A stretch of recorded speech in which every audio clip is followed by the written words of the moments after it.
This story is from Larry in Melbourne about his sister.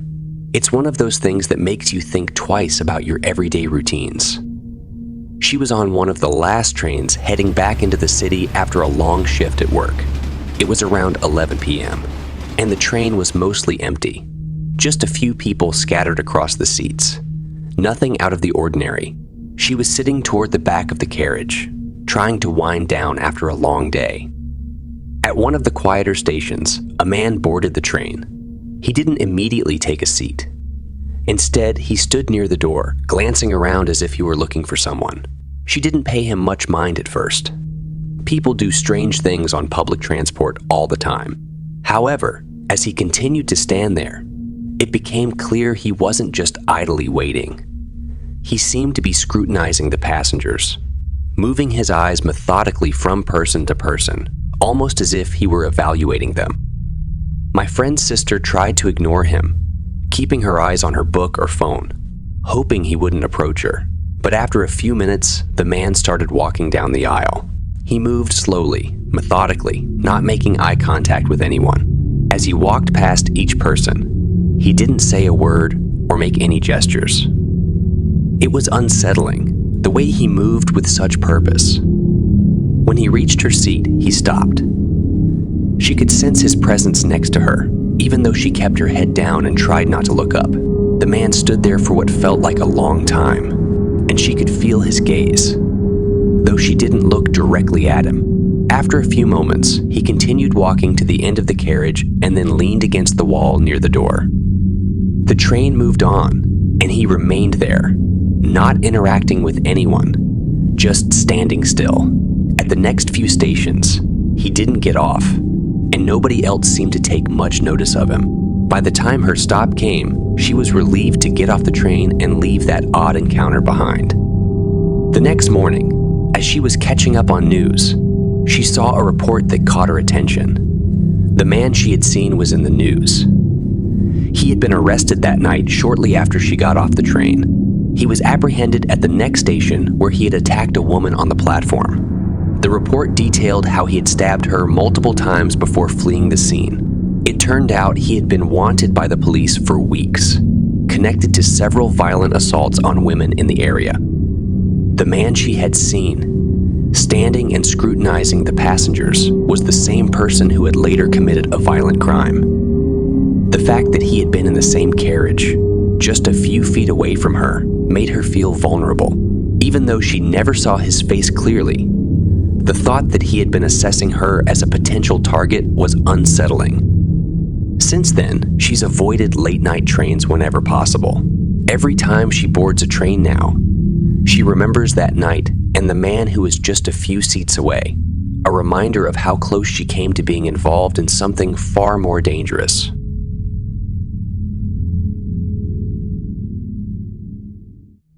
Kenji, a 27-year-old drifter, had built his life around constant change. Worked long shifts both day and night.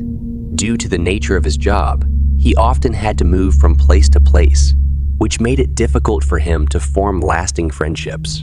Recently, he had relocated to a small town in Hokkaido.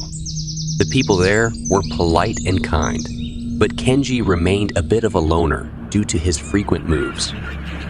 One morning, as Kenji was heading to work, he encountered his elderly neighbor, a woman who lived beside him. She looked at him with a serious expression and said, "Don't come home if it's past 11 o'clock." He found her words strange, but brushed them off as an odd warning.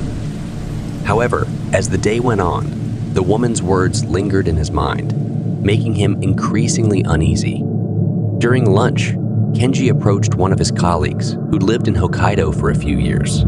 Curiosity got the better of him, and he asked, "Hey, you've lived here for a while, right? Have you ever heard of anyone saying something weird or creepy around here?" The colleague fell silent for a moment, his face growing serious. "Yeah, I've heard some locals talking about an incident. It's kind of an urban legend now.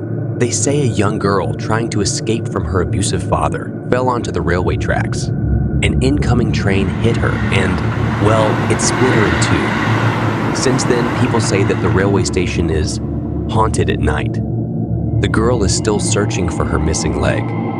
Kenji felt a chill run down his spine as his colleague finished speaking. "That's creepy," he muttered, trying to shake off the unease. His colleague nodded solemnly. "Yeah, people say that if you're out past 11, she might mistake you for her father or anyone else who hurt her. If you're unlucky enough to meet her, she'll ask, 'Have you seen my leg?' His voice dropped to a whisper, and if you answer her, she'll take one of yours." Kenji chuckled nervously, unsure if his colleague was messing with him or not. Sounds like just a story to scare newcomers. "Maybe," his colleague replied, his tone not matching Kenji's forced levity. "But you'd be surprised how seriously people around here take it." The rest of the workday was filled with an odd tension. Kenji tried to shake off the story, convincing himself it was just local folklore. But as the hours ticked by, that strange warning from his elderly neighbor gnawed at him. As night fell and Kenji prepared to leave work, he glanced at his watch. 10:30 p.m. He cursed under his breath. The last train wouldn't arrive for another 20 minutes, and the trip home would take him close to the dreaded hour. By the time he stepped off the train, it was already 10:55 p.m. The cold night air of Hokkaido nipped at his face, and he hurried along the quiet streets, his breath fogging in front of him. His apartment was just a few blocks away, but the unease was settling deeper with every step. He turned the corner, his building now in sight, when something caught his attention. Just ahead, near the train station, a figure stood in the dim light.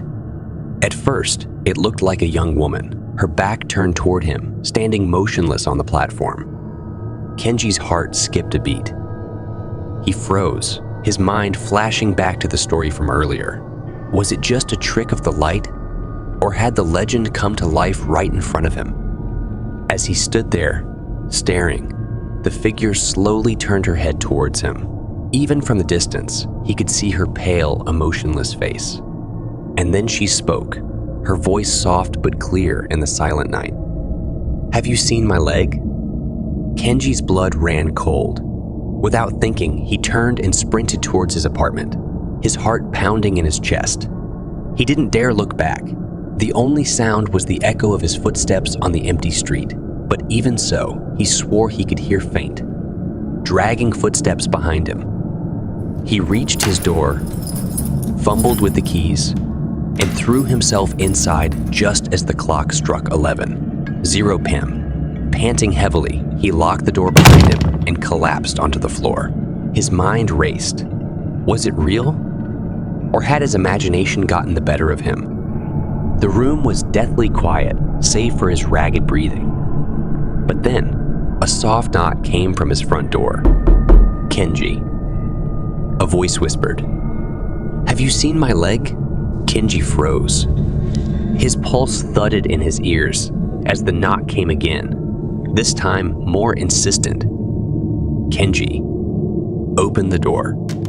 The voice was soft, almost pleading, but something about it sent a wave of terror through him.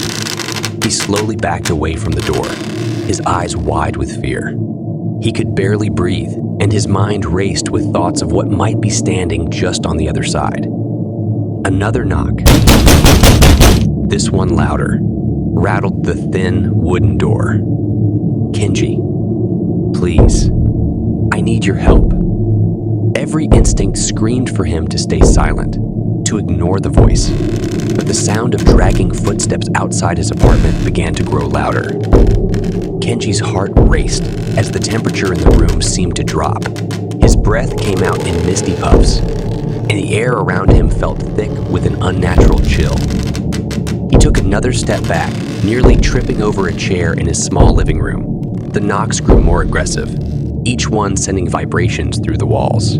It felt like the whole building was shaking. Suddenly, the knocking stopped. Kenji stood frozen, straining to hear anything outside the door. The silence was deafening.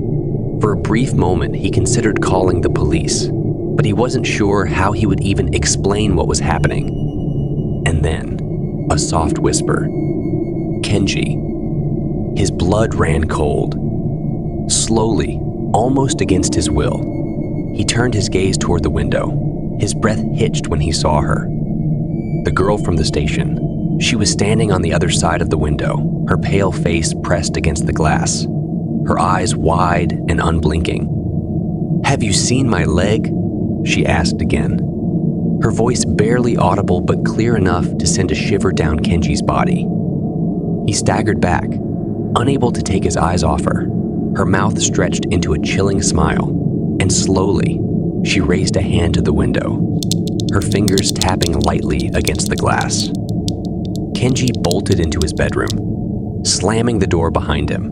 His mind was racing, his body shaking uncontrollably. The faint tapping at the window followed him like an echo he couldn't escape.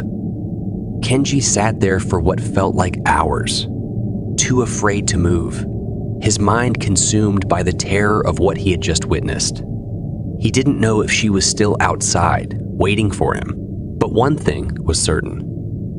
He would never forget her words, and he would never again ignore a warning in this strange, haunted town. A friend of mine once shared a story he'd heard from his cousin, Emily. It's the kind of experience that makes you question everything afterward. Emily was traveling from Chicago to St. Louis late at night on an Amtrak train. Around midnight, she figured it would be a quiet trip, as these usually are. Enough people around to feel safe, but not crowded. Like many others, she drifted in and out of sleep, the gentle motion of the train lulling her into relaxation. At some point, the train came to an unexpected stop, not at a station or anywhere familiar, just in the middle of nowhere. Outside the window, she could only make out darkness stretching over empty fields. It seemed odd, but these things happen. Technical problems, delays. Emily didn't think much of it at first. She expected the train would move again soon, and this would just be another brief stop. But then, something caught her eye. Outside, not far from her window, stood a man. He wasn't dressed like a train worker or anyone you'd expect to see there. He had on a dark jacket, jeans, just regular clothes, but something about him wasn't right. He didn't move, didn't seem to have any reason to be there. He just stood still, staring at the train. Emily couldn't see his face clearly. It was hidden in the shadows, but the feeling he gave her was unsettling. Her mind started to race with questions. Why was he just standing there? What was he doing this far out in the middle of nowhere? As the minutes dragged on, Emily's unease grew.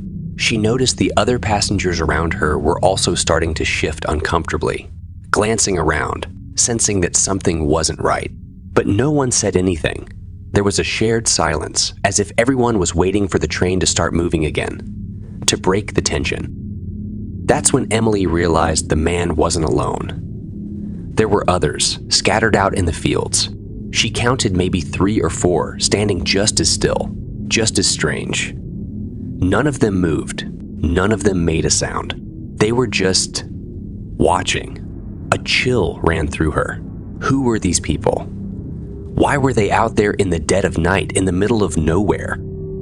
Eventually, the train started to move again. Slowly at first. The people outside didn't follow. They stayed where they were, their eyes fixed on the train as it passed by. Emily kept looking out the window, her heart pounding, her mind spinning with confusion and fear. But what could she do? She was just a passenger on a train. Whatever had just happened, she couldn't explain it, and it wasn't something she wanted to talk about. A few days later, Emily came across a news report that left her shaken. Bodies had been found near the train tracks in that very same area, not far from where her train had stopped. The details were scary. No one knew who the victims were or why they'd been out there. There were rumors, though. Whispers of a cult or some kind of group operating in the rural Midwest, preying on unsuspecting travelers. Since that night, Emily hasn't taken a train. She tries not to think about it too much, but every now and then, the memory creeps back in, the faces she never quite saw, the bodies found so close to where her train had stopped. It's something that haunts her, a mystery she'll never have answers to, but it's one she'll never forget.